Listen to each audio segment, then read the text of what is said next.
Well, I think the key message was to put player development at the centre of every coaching plan at the start of every year. I think, if we focus on our players and improving them in all aspects of player development and having a really strong plan to do that, that's well managed throughout the year, and that the players, see when they do the review at the end of the year that they've improved themselves, that the team has improved, and that they've enjoyed the training and the coaching throughout the year, and that it's been challenging, that it's challenged them as well to be better.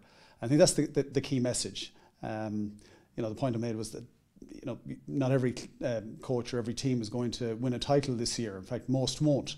But that doesn't mean that you can't still make progress. And if you can make progress every year, well then, through that focus on the player and the player development, well then, over a period of time, you're going to be a lot closer to winning titles. As club coaches, and I fell into this category myself, that sometimes you focus on too many things and don't devote sufficient time and energy to the important things, the things that will give you the biggest gains. And that's why, as part of the player development, you've got to have a plan for each player.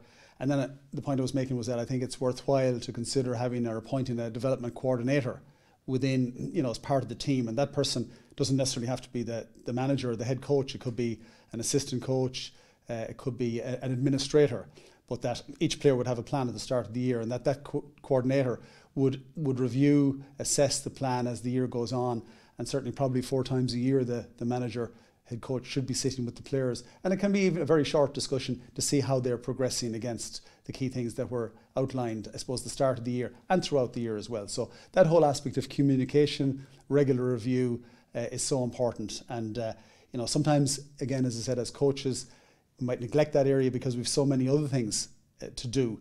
But as amateur coaches, you do have limited time, and you've got to focus on the areas that are most important, and that to me is one of them. We've heard it a lot throughout the conference, the whole concept of having values, having core values as a coach. What they are, what they stand for, and communicating those clearly to the players. So a lot of coaches would stand for obviously integrity and quality through everything that they do, creating a learning environment, for example, for the players to thrive in, have a very open and honest environment where players are comfortable in volunteering information and being honest. The coaches have that two-way approach and interaction that's so important. So I think that's the first thing, that the coach is very clear in communicating what the values are, and that they stand for certain things.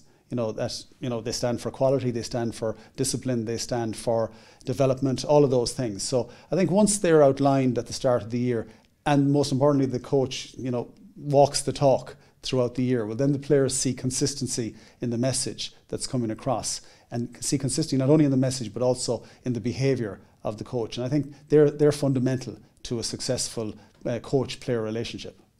Throughout the day, the theme has been about the player, and all of the presenters that I've listened to have talked about, as coaches, we need to create more. The training sessions and the coaching sessions should be about games, the games-based approach to development, because players love playing games.